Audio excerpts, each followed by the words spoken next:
नमस्कार दोस्तों, general lines में आप सभी का स्वागत है। ये हम लोग मध्यकालीन भारतीय इतिहास का वीडियो बनाने जा रहे हैं। इसमें हम लोगों ने इसके पहले जो मुस्लिमों का जो आगमन था गौरी और मोहम्मद गजनवी द्वारा, तो इनको देख लिया था। अब यहाँ से दिल्ली सल्तनत स्टार्ट करते हैं। जब ये गजनवी चला जाता है ना, महमूद गजनवी, मोहम्मद गौरी चला जाता है जब, तो उसके बाद ये कुतुबुद्दीन ऐबक को जब यहाँ पे सौंप जाता है, तो यहाँ से गुलाम वंश की नींव डलती है, यहीं से स्टार्टिंग है। तो फिर अब दिल्ली सल्तनत यहाँ से स्टार्ट करेंगे आज से। और आप लोगों ने अगर हमारे पिछले वीडियो नहीं देखे हैं तो प्लीज़ ज़रूर देखिए और हमारे चैनल को सब्सक्राइब करिए, ताकि आगामी वीडियो भी जो बनाएं हम लोग वो आप तक पहुंच सकें। और शेयर करिए ताकि और लोग भी इसका लाभ उठा सकें। तो आइए हम लोग दिल्ली सल्तनत का गुलाम वंश का स्टार्ट करते हैं। तो सबसे पहले ये विवरण पढ़ लेते हैं नोट्स का, ठीक है। इसमें भी बहुत सारे फैक्ट दिए रहते हैं, तो वो भी इम्पोर्टेंट है कुछ, क्योंकि क्वेश्चंस में प्रत्येक फैक्ट नहीं आ पाता है, ठीक है। तो क्या है यहाँ से, 1206 से 1290 ईस्वी तक दिल्ली सल्तनत के सुल्तान गुलाम वंश के सुल्तानों के नाम से विख्यात हुए। तो कब से कब तक चला, 1206 से 1290 तक।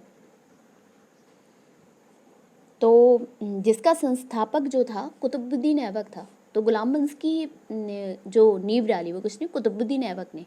यद्यपि वे एक वंश के नहीं थे, वे सभी तुर्क थे और उनके वंश पृथक पृथक थे।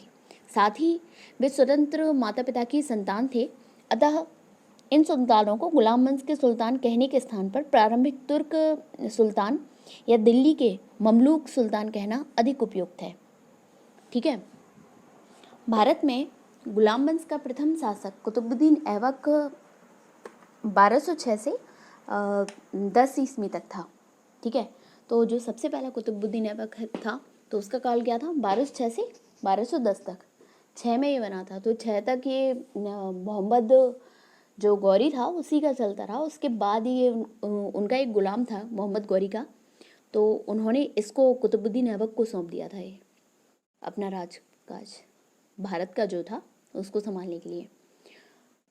तो क्या है इसमें, वह ऐबक नामक तुर्क जनजाति का था। बचपन में उसे निसापुर के काजी फखरुद्दीन अब्दुल अजीज कूफी ने एक दास के रूप में खरीदा था।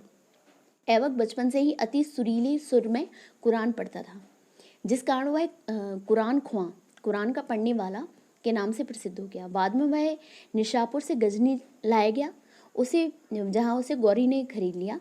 अपनी प्रतिभा, लगन और ईमानदारी के बल पर शीघ्र ही ऐबक ने गौरी का विश्वास प्राप्त कर लिया। गौरी ने उसे अमीर ए आखूर के पद पर प्रोन्नत कर दिया। उसने अपना राज्याभिषेक गौरी की मृत्यु के 3 माह पश्चात जून 1206 में ईस्वी में कराया था, ठीक है। कौन से पद पर प्रोन्नत किया था इसको किया था अमीर ए आखूर, ठीक है। और 1206 में इसने अभिषेक कराया था। ऐबक की राजधानी लाहौर थी। ये बड़ा इंपॉर्टेंट है कि ऐबक की राजधानी कहाँ थी, दिल्ली नहीं थी, ठीक है। ये कहाँ थी, लाहौर थी। ऐबक ने कभी सुल्तान की उपाधि धारण नहीं की। उसने केवल मलिक, सिपह सलार की पदवियों से ही अपने को संतुष्ट रखा। गौरी के उत्तराधिकारी गयासुद्दीन महमूद से मुक्ति पत्र प्राप्त करने के बाद 1208 ईस्वी में ऐबक को दास्ता से मुक्ति मिली। तो दास्ता से मुक्ति कब मिली थी इसको, 1208 ईस्वी में मिली थी, ठीक है। 1208 ईस्वी में मिली थी इसको, ठीक है। चलिए, अपनी उदारता के कारण कुतुबुद्दीन ऐबक इतना अधिक दान करता था कि उसे लाख वक्स के नाम से पुकारा गया। तो ये कहते हैं कि लाख वक्स की उपाधि किसको मिली थी, ये मिली थी लाखों का दान देने वाले किसको, कुतुबुद्दीन ऐबक को। ऐबक ने दिल्ली में कुब्बत उल इस्लाम और अजमेर में 2.5 दिन का झोपड़ा, तो ये 2 मेन इमारतें थी इसकी, कौन कौन सी, कुब्बत उल इस्लाम और 2.5 दिन का झोपड़ा, ठीक है। ये 2.5 दिन का झोपड़ा वही है जो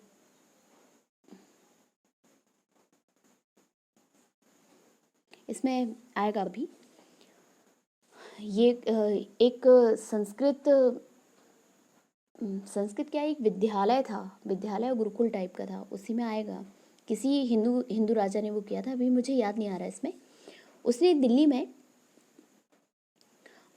दिल्ली में स्थित कुतुब मीनार का निर्माण कार्य प्रारंभ किया। उसे इल्तुतमिश ने पूरा किया और फिरोज शाह तुगलक के शासनकाल में इसकी चौथी मंजिली को काफ़ी हानि पहुंची थी, जिस पर फिरोज ने चौथी मंजिल के स्थान पर 2 और मंजिलों का भी निर्माण कराया। तो कुतुब मीनार में कौन कौन है?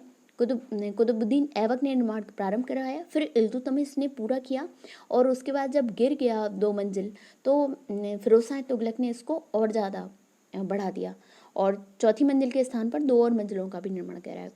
कुतुबुद्दीन ऐबक की मृत्यु चौगान के खेल में घोड़े गिनने के दौरान 1210 में हुआ। तो ये भी क्वेश्चन आ जाता है कभी कभी कि इसकी मृत्यु कैसे हुई, तो चौगान खेलते हुए हुई है इसकी, ठीक है, पोगो जैसे खेला जाता है घोड़े पे।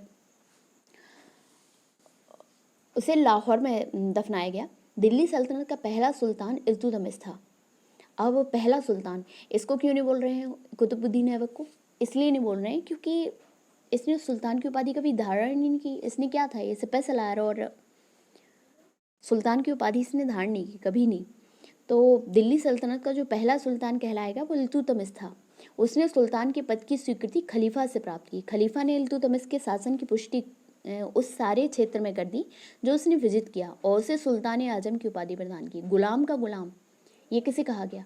ये इल्तुतमिश को ही कहा गया, ठीक है, क्योंकि ये ऐबक को गुलाम था, तो ऐबक भी गुलाम था किसी का, तो गुलाम का गुलाम। इल्तुतमिश इलवरी जनजाति का तुर्क था। तो कौन सी जनजाति का था ये? इलवरी जनजाति का, ठीक है। सुल्तान बनने से पहले वह बदायूं का सूबेदार था। तो कहाँ का सूबेदार था? बदायूं का, ठीक है। और 1205 से 1206 ईस्वी में खोखर जाति के विद्रोह को दबाने के लिए किए गए अभियान में मोहम्मद गौरी और ऐबक के साथ गया था। तो खोखर जनजाति के विद्रोह को, ठीक है। युद्ध में उसने साहस और कौशल का परिचय दिया, जिससे प्रभावित होकर गौरी ने ऐबक को दास्ता से मुक्त करने का आदेश दिया, ठीक है। मंगोल नेता चंगेज खां भारत की उत्तर पश्चिम सीमा पर इल्तुतमिश के शासनकाल में आया था। तो ये कौन से शासनकाल में आया था? चंगेज खां इल्तुतमिश के शासनकाल में आया था, ठीक है। चंगेज खां के प्रकोप से रक्षार्थ ख्वारिज्म शाह का पुत्र जलालुद्दीन मंगवर्नी सिंधु घाटी पहुंचा। संभवतः चंगेज खां ने इल्तुतमिश के पास अपने दूत भेजे थे कि वह मंगवर्नी की सहायता न करे, अतः इल्तुतमिश ने उसकी कोई सहायता नहीं की। जब मंगवर्नी 1224 में भारत से चला गया तो इस समस्या का समाधान अपने आप हो गया, ठीक है। इल्तुतमिश ने बिहार शरीफ और बाढ़ पर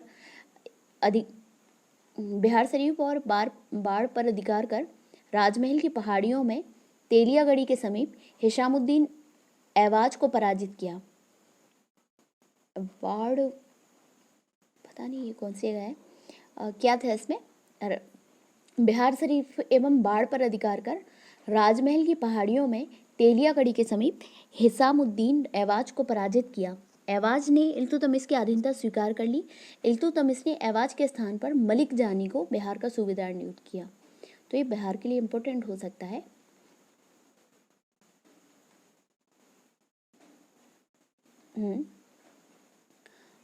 इल्तुतमिश ने ही भारत में सल्तनत काल में सर्वप्रथम शुद्ध अरबी सिक्के चलाए थे, ठीक है। सल्तनत युग के 2 महत्वपूर्ण सिक्के, चांदी का टंका और तांबे का जीतल, उसी के युग में आरंभ हुआ था। इब्न बतूता के वर्णन से ज्ञात होता है कि इल्तुतमिश ने अपने महल के सामने संगमरमर की 2 शेरों की मूर्तियां स्थापित कराई थी। तो किसने ये चीज़ बताई है? ये बताया है इब्न बतूता ने। ये कब आया था? ये इल्तुतमिश के काल में आया था, ठीक है। जिनके गले में 2 घंटियां लटकी हुई हैं, शेरों के गले में, जिनको बजाकर कोई व्यक्ति सुल्तान से न्याय की मांग कर सकता था। तो सुल्तान से न्याय की मांग करने का तरीका क्या था कि 2 शेरों की मूर्तियां थी, उनमें 2 घंटियां लटकी हुई थी, तो उन्हें बजा जिन्हें न्याय चाहिए होता था वो उसको बजा देते थे। इल्तुतमिश ने सभी शहरों में काजी और अमीरदाद नामक अधिकारी नियुक्त किए थे। Doctor R.P. त्रिपाठी के अनुसार भारत में मुस्लिम संप्रभुता का इतिहास इल्तुतमिश से आरंभ होता है, ठीक है। सर भूलजले हैक के अनुसार इल्तुतमिश गुलाम शासकों में सबसे महान था। डॉक्टर ईश्वरी प्रसाद के अनुसार इल्तुतमिश निस्संदेह गुलाम वंश का वास्तविक संस्थापक था। क्या है फिर? मध्यकालीन भारत की प्रथम महिला शासक रजिया सुल्तान थी। तो प्रथम महिला शासिका कौन थी? रजिया सुल्तान थी। व्यक्तिगत दृष्टि से उसने भारत में पहली बार स्त्री के संबंध में इस्लाम की परंपराओं का उल्लंघन किया और राजनीतिक दृष्टि से उसने राज्य की शक्ति को सरदारों सूबेदारों में विभाजित करने के स्थान पर सुल्तान के हाथों में केंद्रित करने पर बल दिया और इस प्रकार उसने इल्तुतमिश के संपूर्ण प्रभुत्व संपन्न राजतंत्र के सिद्धांत का समर्थन किया, जो उस समय की परिस्थितियों में तुर्की राज्य के हित में था। रजिया बेगम को सत्ताच्युत करने में तुर्कों का हाथ था। उन्होंने भटिंडा के गवर्नर मलिक अल्तुनिया के नेतृत्व में रजिया के विरुद्ध विद्रोह कर उसे सत्ता से हटाया। तो भटिंडा का गवर्नर कौन था? अल्तुनिया था। सुल्तान बलबन का पूरा नाम जो था, अब बलबन आ जाते हैं इसके बाद, मतलब थे तो तब भी रजिया बेगम के बाद, लेकिन फिर इनका जो शासन आता है उसको बताया गया है, बीच का थोड़ा सा स्किप कर दिया उन लोगों ने। तो सुल्तान बलबन का पूरा नाम गयासुद्दीन बलबन था। बलबन ने 1266 से 1286 ईस्वी तक सुल्तान के रूप में सल्तनत की बागडोर संभाली। 1266 से 1286 ईस्वी तक उसे उलुग खां के नाम से भी जाना जाता था। तो क्या है इसमें, इसे उलुग खां के नाम से जाना जाता था। किसको? गयासुद्दीन बलबन को। इसका वास्तविक नाम बहाउद्दीन था। इल्तुतमिश की भांति वह भी इलबरी तुर्क था। बलबन बचपन में ही मंगोलों द्वारा पकड़ लिया गया था, जिन्होंने उसे गजनी में बसरा के निवासी ख्वाजा जमालुद्दीन के हाथों भेज दिया। अनंतर 1232 ईस्वी में उसे दिल्ली लाया गया, जहां इल्तुतमिश ने 1233 में ग्वालियर विजय के पश्चात उसे खरीदा। उसकी योग्यता से प्रभावित होकर इल्तुतमिश ने उसे खसदार का पद दिया। रजिया के काल में वह अमीर शिकार के पद पर पहुंच गया। रजिया के विरुद्ध षड्यंत्र में उसने तुर्की सरदारों का साथ दिया। फलस्वरूप बहराम शाही के सुल्तान बनने के बाद उसे अमीर आखूर का पद मिला। अमीर आखूर, ये किसको बोला जाता था? पहले हम लोगों ने पढ़ा है ना, ये कुतुबुद्दीन ऐबक को भी मिला। बदरुद्दीन रूमी की कृपा से उसे रेवाड़ी की जागीर मिली। मसूद शाह को सुल्तान बनने में उसने तुर्की अमीरों का साथ दिया, जिसने फलस्वरूप उसे हाँसी की सूबेदारी दी गई। हाँसी हरियाणा वाला। 1249 ईस्वी में बलबन ने अपनी पुत्री का विवाह सुल्तान नसरुद्दीन से किया। 1249 में किया, ठीक है।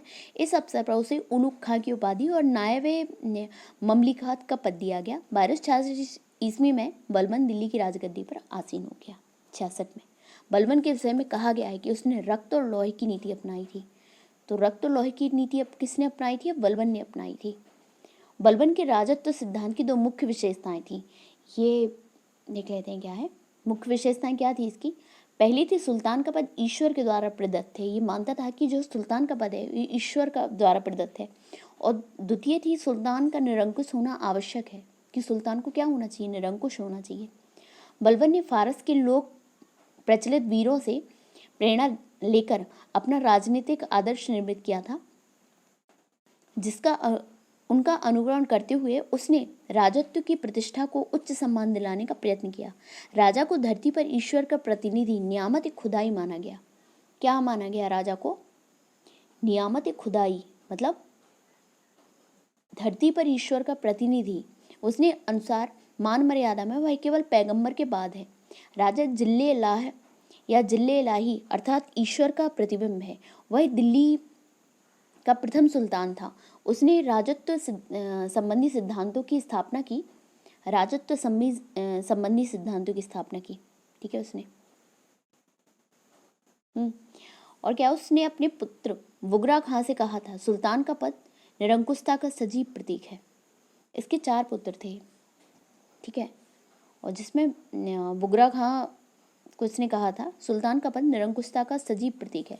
बलबन ने ईरानी बादशाहों के कई परंपराओं को अपने दरबार में आरंभ किया। उसने सिजदा क्या किया? उसने सिजदा भूमि पर लेटकर, सिजदा क्या होता है? भूमि पर लेटकर अभिवादन करना, और पाबोस सुल्तान के चरणों को वो चूमना की रीतियां आरंभ की। तो ये किसने की? सिजदा और पाबोस, ये की है बलबन ने। और ये कौन सी परंपरा है? ईरानी बादशाहों की परंपरा है, सिजदा और पाबोस। और उसने अपने दरबार में प्रति वर्ष फारसी त्यौहार नौरोज बड़ी शानो शौकत के साथ मनाने की प्रथा आरंभ की। तो नौरोज किसने शुरू किया है? ये भी जो बलबन है उन्हीं ने किया है। मंगोलों से मुकाबला करने के लिए बलबन ने एक सैन्य विभाग दीवाने अर्ज की स्थापना की थी। तो क्या है, दीवाने अर्ज की स्थापना किसने की है? बलबन ने अपने सेना मंत्री दीवाने अर्ज इमाद उल मुल्क को बनाया था, जो अत्यंत ईमानदार परिश्रमी व्यक्ति, और बलबन ने उसे वजीर के आर्थिक नियंत्रण से मुक्त रखा ताकि उसे धन की कमी ना हो। कहा जाता है ये जो गुलाम वंश है, इसमें सबसे ज़्यादा जो अच्छा सुल्तान कहलाता था वो नसरुद्दीन था, ठीक है, जिसके साथ बलबन ने अपनी पुत्री की शादी की थी। तो ये हम लोगों का जो हम लोगों ने विवरण था वो ख़त्म कर लिया है। अब इसके बाद क्वेश्चन आंसर हम लोग करेंगे, तो ये नेक्स्ट वीडियो में करेंगे। और आपको हमारा वीडियो अच्छा लगा हो तो लाइक ज़रूर करिए, शेयर करिए, हमारे चैनल को सब्सक्राइब करिए, और धन्यवाद।